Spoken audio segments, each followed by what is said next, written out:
Bienvenidos al espacio informativo de las noticias. Mi nombre es Fernando Hermosa y el día de hoy vamos a hablar acerca de la economía de Estados Unidos. Para entender un poco más acerca de esto, tenemos que decir que Estados Unidos es una de las principales economías del mundo, que supera la población de 300 millones de habitantes. El día de hoy nos acompaña Valeria Ortega, una prestigiosa economista de la Universidad de Harvard. Valeria, buenos días y gracias por estar. ¿Qué tal? Buenas tardes, mi nombre es Valeria Ortega. En primer lugar, agradecerles mucho por la invitación y pues en cualquier duda que tengan sobre el tema, vamos a tratar de aclararlas. Gracias. Antes de continuar con la discusión, demos paso a nuestra corresponsal que se encuentra en la ciudad de Nueva York para darnos más información acerca del tema. Alejandra, buenos días. Buenas tardes, Fernando. Así es. Vamos a analizar al país norteamericano, mismo que alcanza un PIB de 21.374 billones de dólares en el año 2009, siendo mayor con un crecimiento de 2.3. El PIB per cápita para el año es de 65.118, teniendo como un crecimiento constante y siendo mayor que el año pasado. El crecimiento anual de Estados Unidos fue de 1.8 más con respecto del 2018. Además de esto, podemos observar que en el 2020 la tasa de desempleo es de 3.9 de la población activa de Estados Unidos.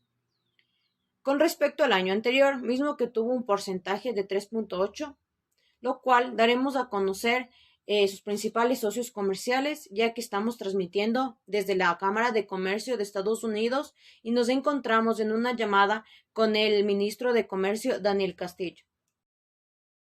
Muchas gracias, Alejandra, por acotarnos esta información acerca de las exportaciones de Estados Unidos. Me informan que nuestra corresponsal Dayana se encuentra en la ciudad de Washington para la ampliación de este segmento informativo. Dayana, buenos días.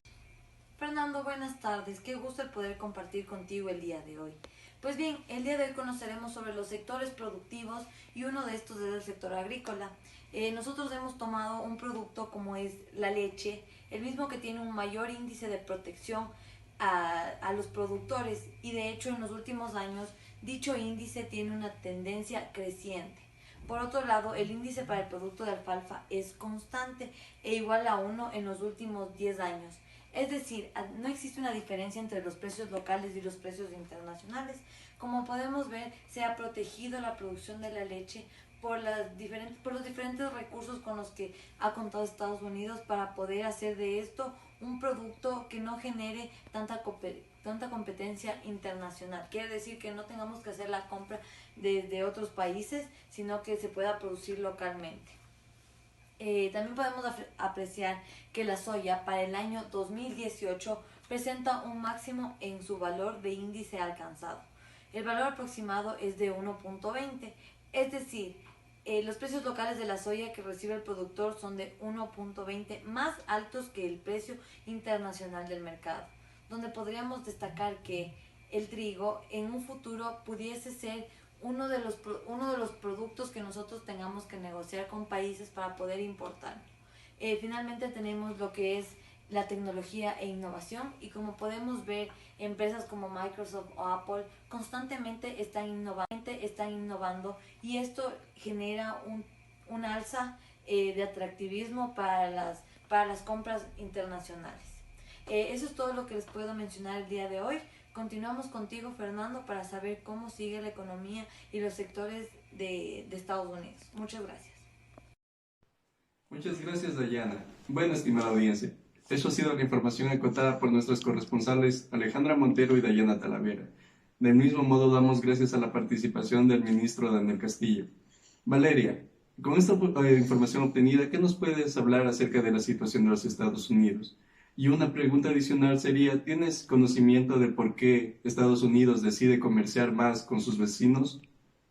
Tienes la palabra. En cuanto a los sectores productivos, como nos compartió Fernando, se puede relacionar con el modelo de los factores específicos.